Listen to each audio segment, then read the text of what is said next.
Hello and welcome to the first video of this channel. We are an organization that aims to study the effects of populism and post-liberalism in modern-day politics. Up to now, we have only published via our Substack, social media and Discord. This is our first attempt at a video on YouTube, so please give us feedback regarding audio quality along with anything else you may find pertinent. If you want to join us and help us write and form ideas, please check out the Discord in the description along with our other social media channels. This video is an adaptation from a short commentary article written a couple months ago regarding JD Vance's stance on free markets. Please enjoy.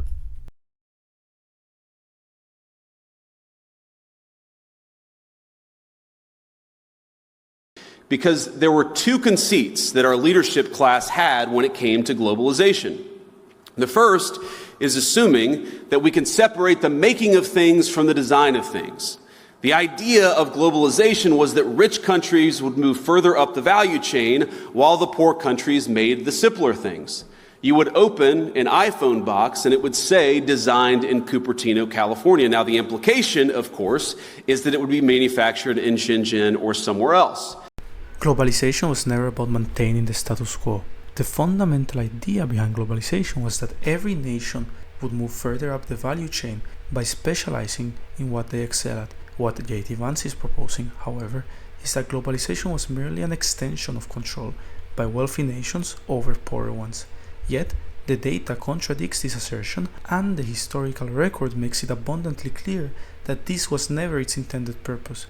And yeah, some people might lose their jobs in manufacturing, but they could learn to design, or to use a very popular phrase, learn to code.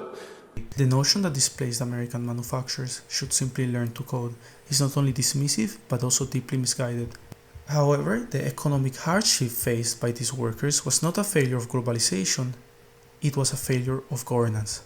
Policymakers failed to adapt to shifting market conditions by attracting new investments that could have diversified local economies and provided alternative employment opportunities.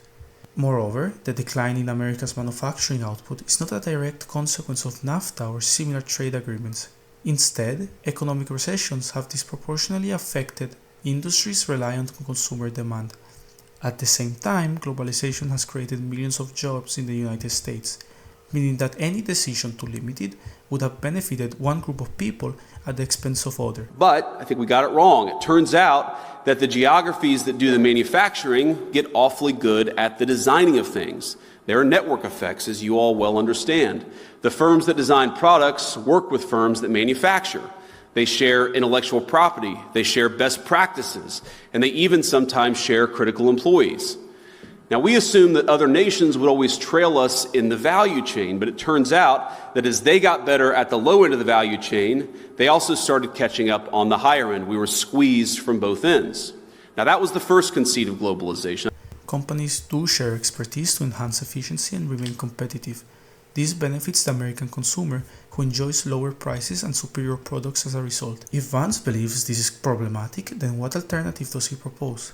Should companies be prohibited from sharing expertise with manufacturing partners? Even before the rise of free trade, such exchanges occurred. The Soviet Union, for example, collaborated with Cuban agricultural producers to improve yields. The only way to completely eliminate this exchange of knowledge would be to enforce severe restrictions, blocking key personnel from switching jobs, limiting travel, and ensuring that all innovation occurs solely within national borders. Such measures would not only be impractical but also stifle progress. Also, he's just wrong on productivity stagnating because of cheap labor. It's clear the reason is more to do with the 2008 recession and its effect in manufacturing.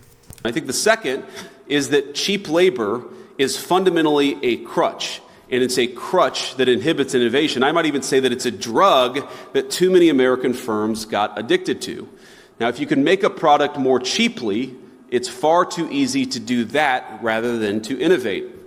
And whether we were offshoring factories to cheap labor economies or importing cheap labor through our immigration system, cheap labor became the drug of Western economies. And I'd say that if you look in nearly every country from Canada to the UK that imported large amounts of cheap labor, you've seen productivity stagnate. And I don't think that's not a total happenstance. I think that the connection is very direct. Now, one of the debates you hear on the minimum wage, for instance, is that increases in the minimum wage force firms to automate.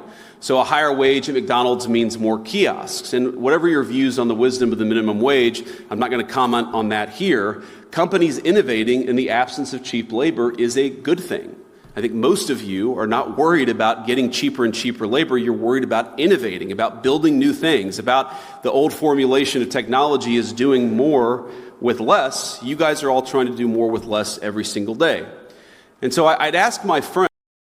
Cheap labor does not hinder innovation. Rather, it allows capital resources to be allocated toward technological advancements that drive efficiency.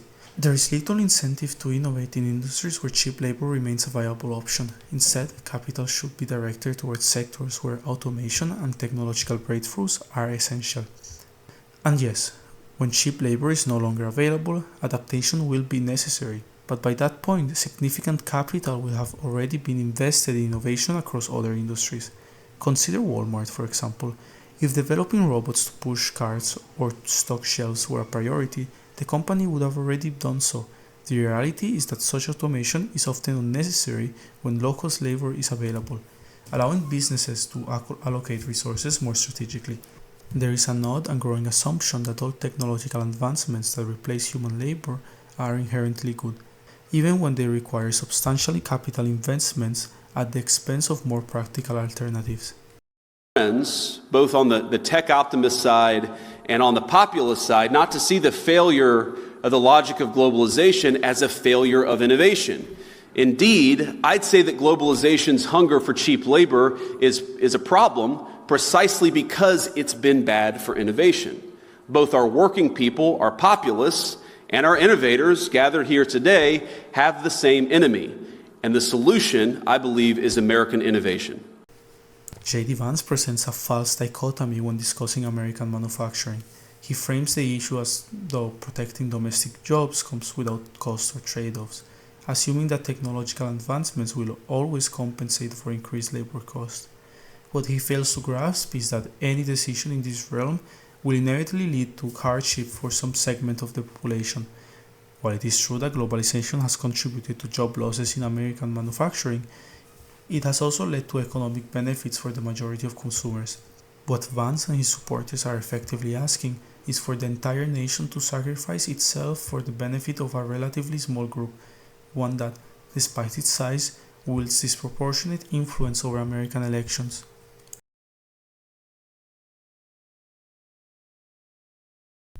Thank you for watching. And like I said at the start of the video, if you do want to contribute to this project, please check the link in the description.